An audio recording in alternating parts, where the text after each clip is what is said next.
नमस्कार।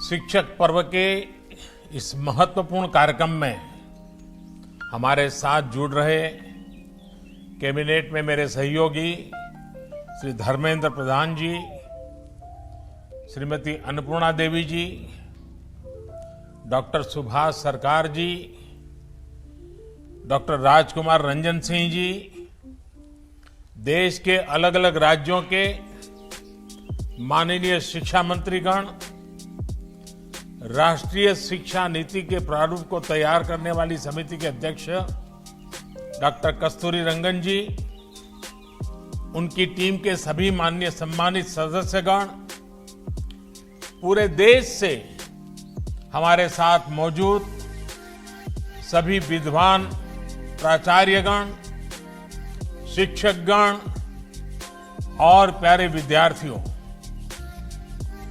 मैं सबसे पहले राष्ट्रीय पुरस्कार प्राप्त करने वाले हमारे शिक्षकों को बहुत बहुत बधाई देता हूं। आप सभी ने कठिन समय में देश में शिक्षा के लिए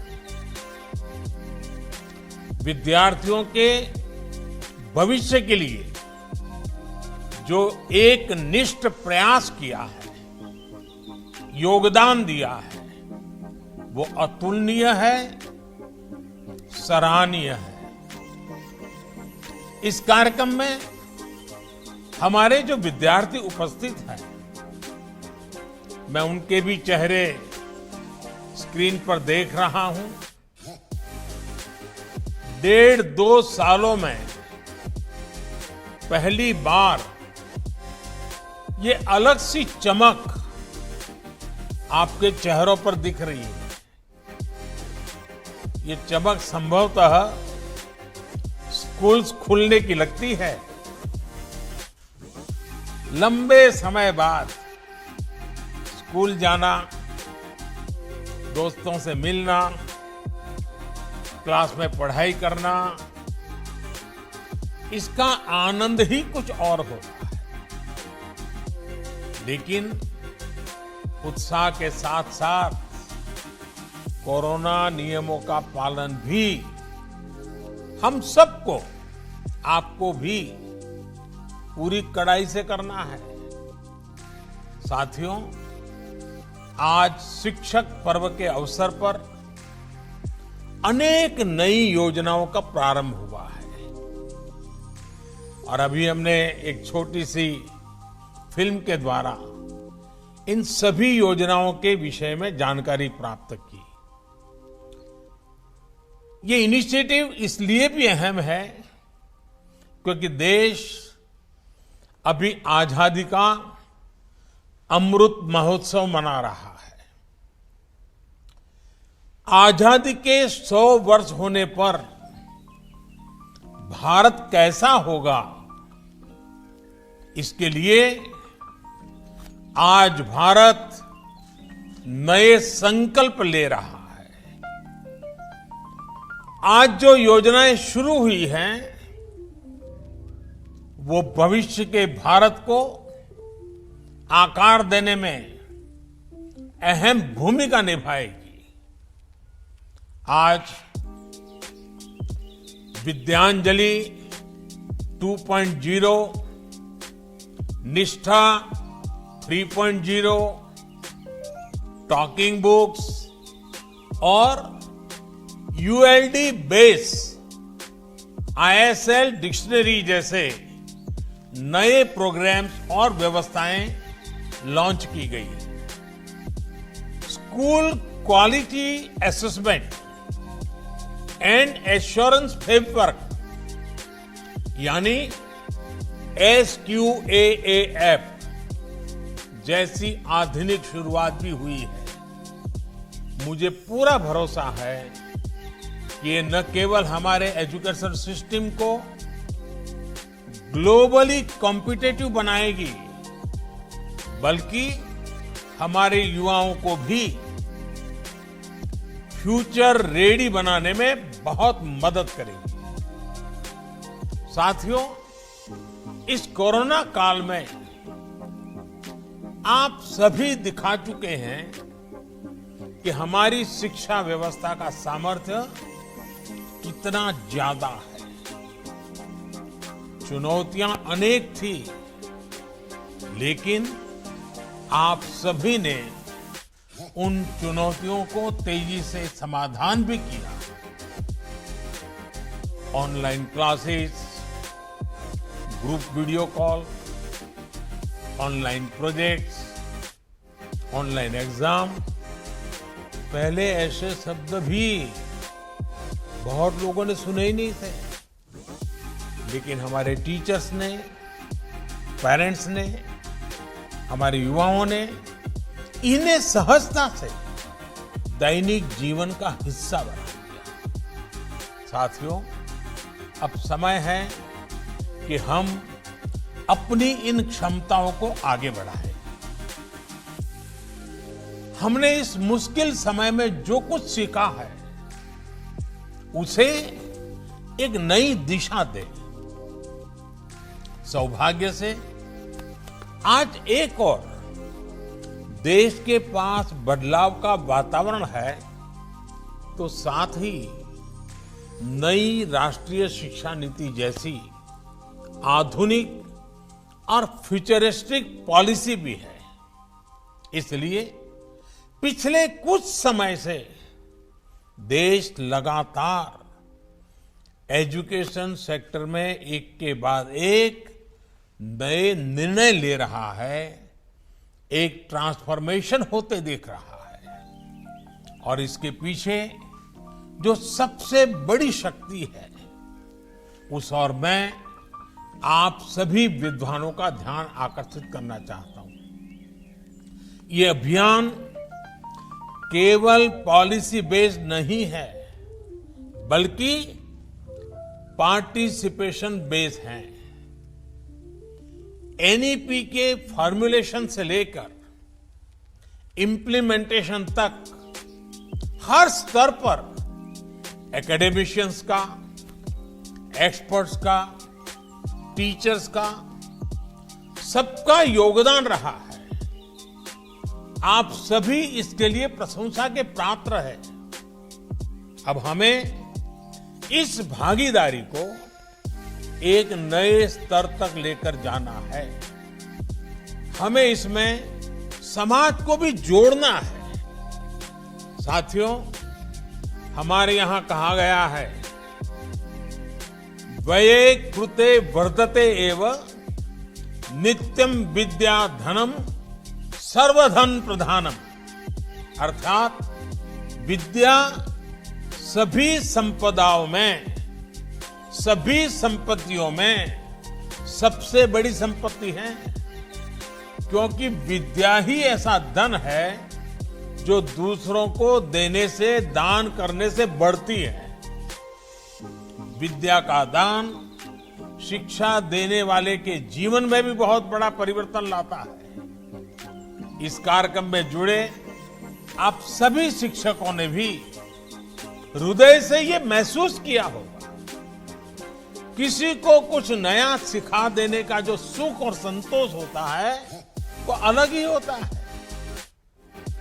विद्यांजलि 2.0 इसी पुरातन परंपरा को अब एक नए कलेवर में मजबूत करेगी।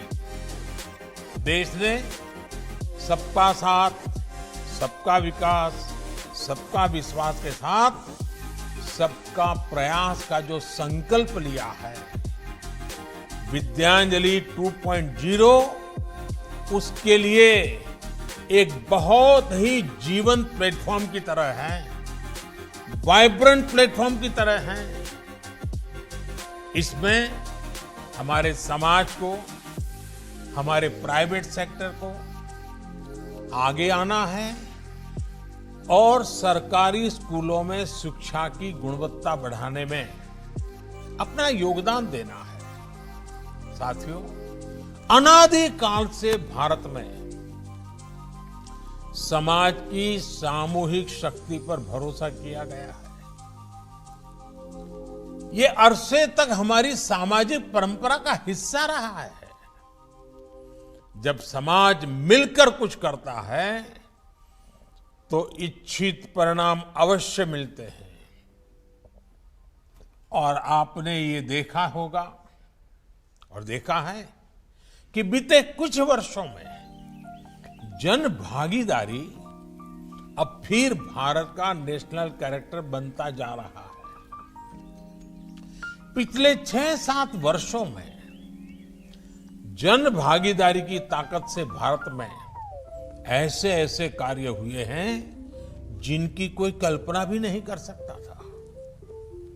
चाहे स्वच्छता आंदोलन हो, गिव इट अप की स्पिरिट से हर गरीब के घर में गैस का कनेक्शन पहुंचाना हो, गरीबों को डिजिटल लेन देन सिखाना हो, हर क्षेत्र में भारत की प्रगति ने जन भागीदार से ऊर्जा पाई है। अब विद्यांजलि भी इसी कड़ी में एक सुनहरा अध्याय बनने जा रही है। विद्यांजलि देश के हर नागरिक के लिए आह्वान है कि वो इसमें भागीदार बने, देश के भविष्य को गढ़ने में अपनी सक्रिय भूमिका निभाएं, 2 कदम आगे आएं। आप एक इंजीनियर हो सकते हैं, एक डॉक्टर हो सकते हैं, एक रिसर्च साइंटिस्ट हो सकते हैं, आप कहीं आईएएस ऑफिसर बनकर के कहीं कलेक्टर के रूप में कहीं काम करते हो, फिर भी आप किसी स्कूल में जाकर बच्चों को कितना कुछ सिखा सकते हैं। आपके जरिए उन बच्चों को जो सीखने को मिलेगा उससे उनके सपनों को नई दिशा मिल सकती है।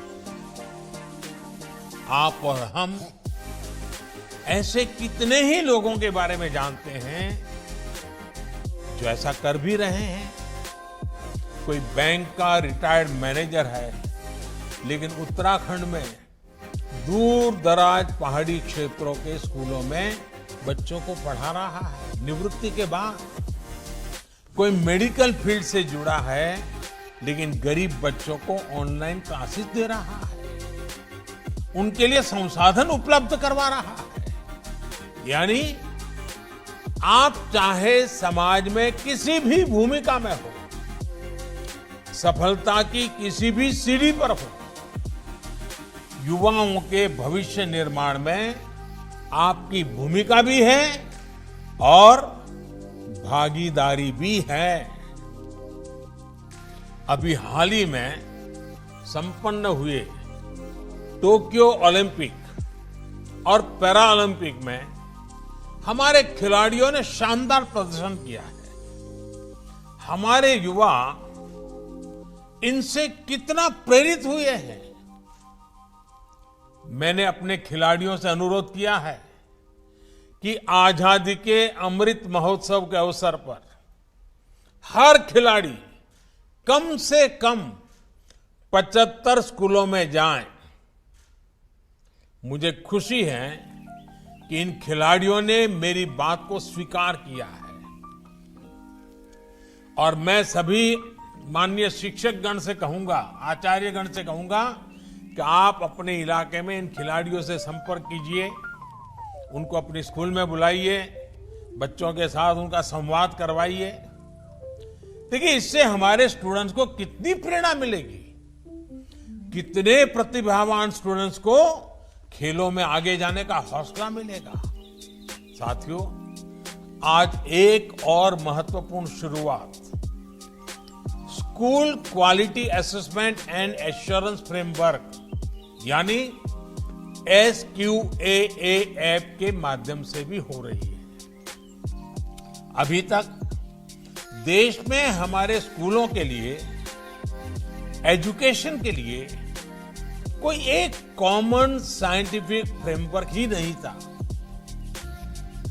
कॉमन फ्रेमवर्क के बिना शिक्षा के सभी पहलुओं जैसे कि curriculum, pedagogy, assessment, infrastructure, inclusive practices और गवर्नेंस प्रोसेसेस, इन सभी के लिए स्टैंडर्ड बनाना मुश्किल होता था। इससे देश के अलग अलग हिस्सों में, अलग अलग स्कूलों में स्टूडेंट्स को शिक्षा में असमानता का शिकार होना पड़ता है। लेकिन SQAF अब इस खाई को पाटने का काम करेगा। इसकी सबसे बड़ी खूबी है कि इस फ्रेमवर्क में अपनी जरूरत के हिसाब से बदलाव करने की फ्लेक्सिबिलिटी भी राज्य के पास होगी। स्कूल्स भी इसके आधार पर अपना मूल्यांकन खुद ही कर सकेंगे। इसके आधार पर स्कूलों को एक ट्रांसफॉर्मेशनल चेंज के लिए प्रोत्साहित भी किया जा सकेगा। साथियों, शिक्षा में असमानता को खत्म करके उसे आधुनिक बनाने में नेशनल डिजिटल एजुकेशनल आर्किटेक्चर यानी NDAR की भी बड़ी भूमिका होने वाली है। जैसे UPI इंटरफेस ने बैंकिंग सेक्टर को रिवोल्यूशनाइज कर दिया है, वैसे ही NDAR सभी एकेडमिक एक्टिविटीज के बीच एक सुपर कनेक्ट का काम करेगा। एक स्कूल से दूसरे स्कूल में जाना हो या हायर एजुकेशन में एडमिशन, मल्टीपल एंट्री एग्जिट की व्यवस्था हो या एकेडमिक क्रेडिट बैंक और छात्रों की स्किल्स का रिकॉर्ड, सब कुछ NDAR के जरिए आसानी से उपलब्ध होगा। ये सभी ट्रांसफॉर्मेशंस हमारे न्यू एज एजुकेशन का चेहरा भी बनेंगे और क्वालिटी एजुकेशन में भेदभाव को भी खत्म करेंगे। साथियों, आप सभी इस बात से परिचित हैं कि किसी भी देश की प्रगति के लिए एजुकेशन न केवल इंक्लूसिव होनी चाहिए बल्कि इक्विटेबल भी होनी चाहिए।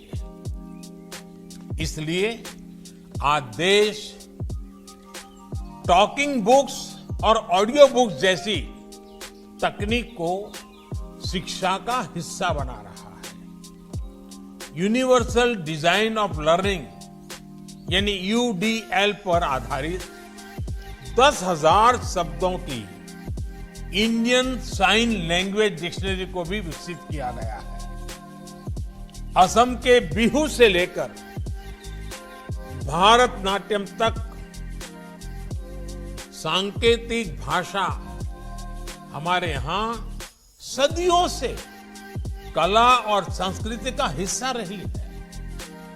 अब देश पहली बार साइन लैंग्वेज को एक सब्जेक्ट के रूप में पाठ्यक्रम का हिस्सा बना रहा है ताकि जिन मासूम बच्चों को इसकी विशेष जरूरत है वो किसी से पीछे न रह जाए। ये तकनीक दिव्यांग युवाओं के लिए भी एक नई दुनिया का निर्माण करेगी। इसी तरह निपुण भारत अभियान में 3 वर्ष से 8 साल तक के बच्चों के लिए foundational literacy and numeracy mission launch किया गया है।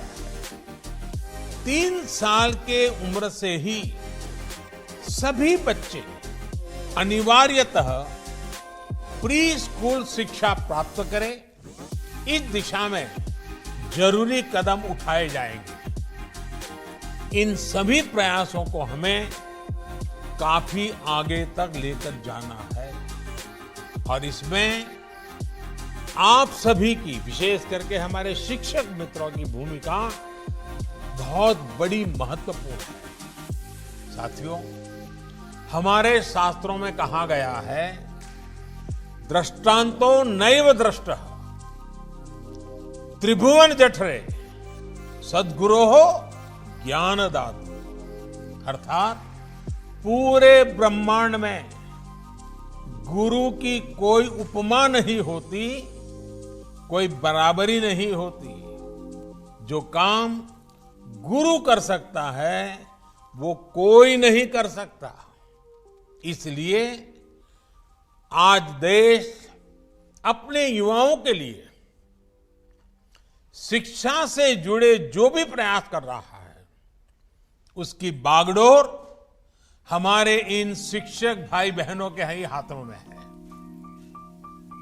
लेकिन तेजी से बदलते इस दौर में हमारे शिक्षकों को भी नई व्यवस्थाओं और तकनीकों के बारे में तेजी से सीखना होता है।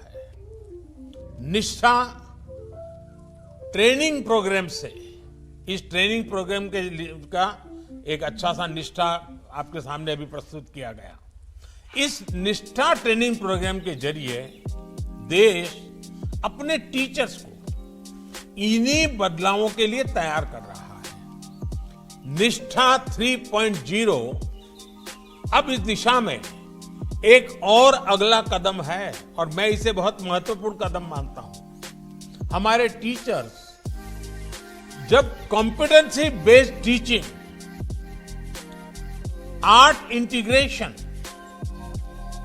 हाई ऑर्डर थिंकिंग और क्रिएटिव एंड क्रिटिकल थिंकिंग जैसे नए तौर तरीकों से परिचित होंगे तो वो भविष्य के लिए युवाओं को और सहजता से गढ़ पाएंगे।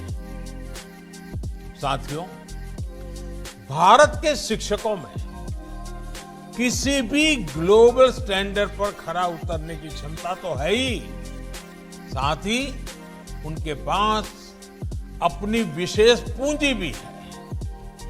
उनकी ये विशेष पूंजी, ये विशेष ताकत है उनके भीतर के भारतीय संस्कार।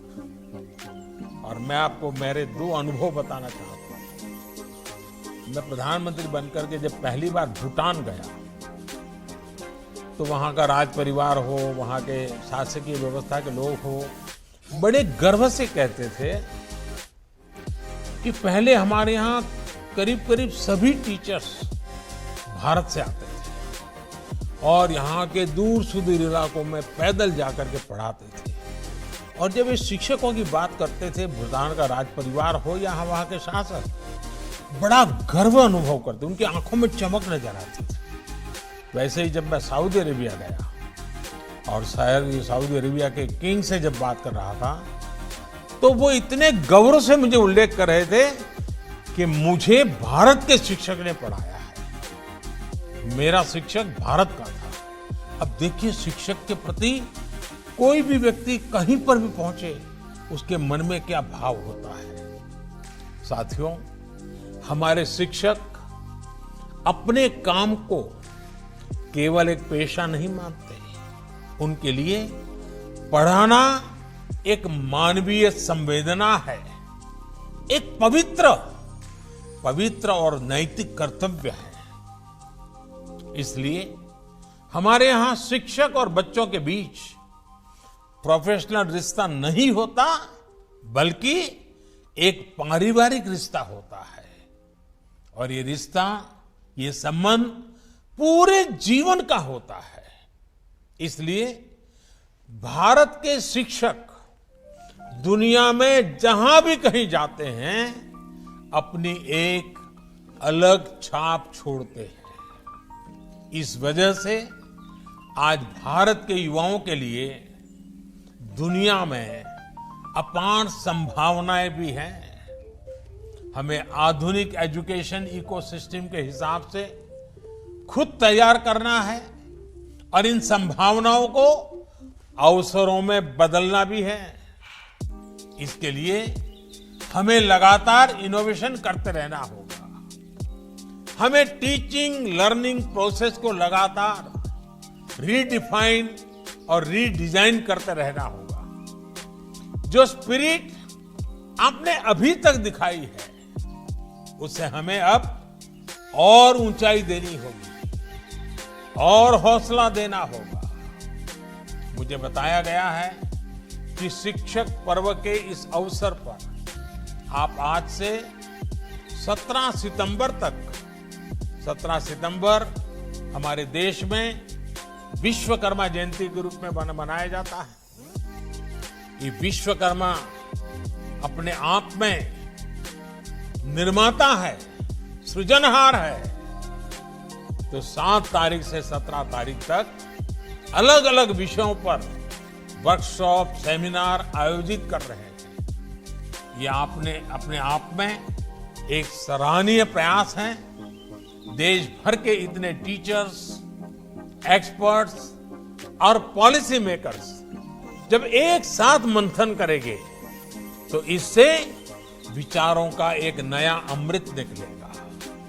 और आजादी के अमृत महोत्सव में इस अमृत की अहमियत और ज्यादा कि इन सामूहिक मंथन से राष्ट्रीय शिक्षा नीति को सफलतापूर्वक लागू करने में भी काफी मदद मिलेगी। मैं चाहूंगा कि इसी तरह आप लोग अपने शहरों में, गांवों में भी स्थानीय स्तर पर प्रयास करें। मुझे विश्वास है कि इस दिशा में सबके